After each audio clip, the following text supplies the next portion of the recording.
देखिए पिछले चुनाव को याद कीजिए 2014 के बाद जब डबल इंजन की सरकार थी, झारखंड में बीजेपी की सरकार थी।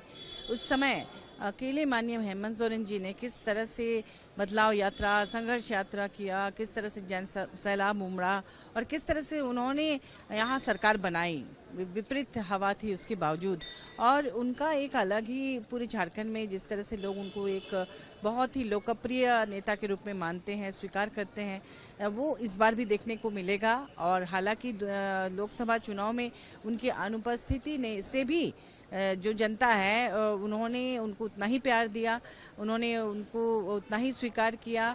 और जो जन सैलाब उनकी रैलियों में, महारैली, उलगुलान महारैली जो हुई थी या न्याय यात्राओं में आपने देखा होगा कि उन लोगों ने उनको भूला नहीं और बल्कि और बाहर निकल के और ज़्यादा समर्थन दिया है। तो उनके बाहर रहने से आप समझ सकते हैं कि कितना ज़्यादा जोश और उत्साह रहेगा।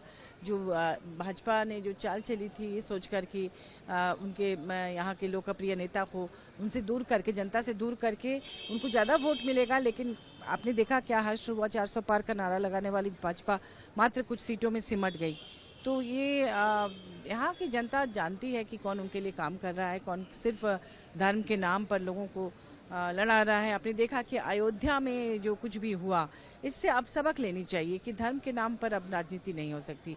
ये गुमराह करने वाली राजनीति। अब विकास की बात कीजिए, क्योंकि हेमंत सोरेन जी ने अपने कार्यकाल में माने उनका जो टेन्योर था उसमें आपने देखा कि किस तरह से जनता के सवालों को देखा, किस तरह से तरह तरह की योजनाएं लॉन्च की।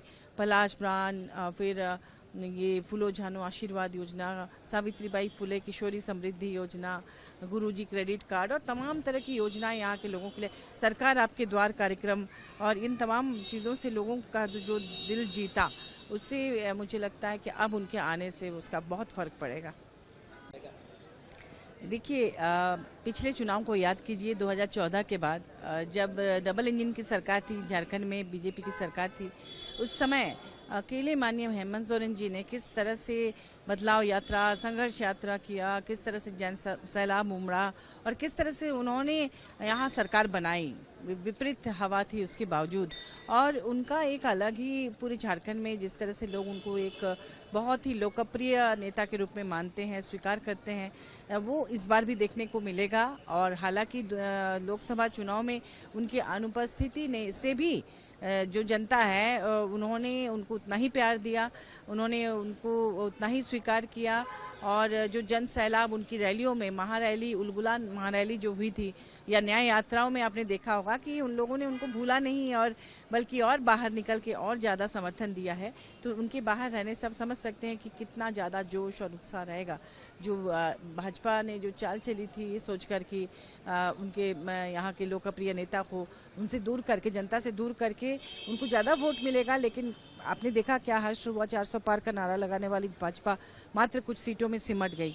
तो ये यहाँ की जनता जानती है कि कौन उनके लिए काम कर रहा है, कौन सिर्फ धर्म के नाम पर लोगों को लड़ा रहा है। आपने देखा कि अयोध्या में जो कुछ भी हुआ, इससे अब सबक लेनी चाहिए कि धर्म के नाम पर अब राजनीति नहीं हो सकती।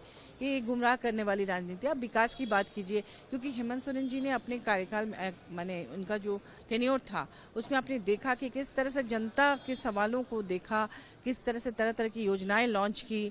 पलाश प्राण, फिर ये फूलो झानो आशीर्वाद योजना, सावित्रीबाई फुले किशोरी समृद्धि योजना, गुरुजी क्रेडिट कार्ड और तमाम तरह की योजनाएं यहाँ के लोगों के लिए, सरकार आपके द्वार कार्यक्रम, और इन तमाम चीज़ों से लोगों का जो दिल जीता, उससे मुझे लगता है कि अब उनके आने से उसका बहुत फर्क पड़ेगा।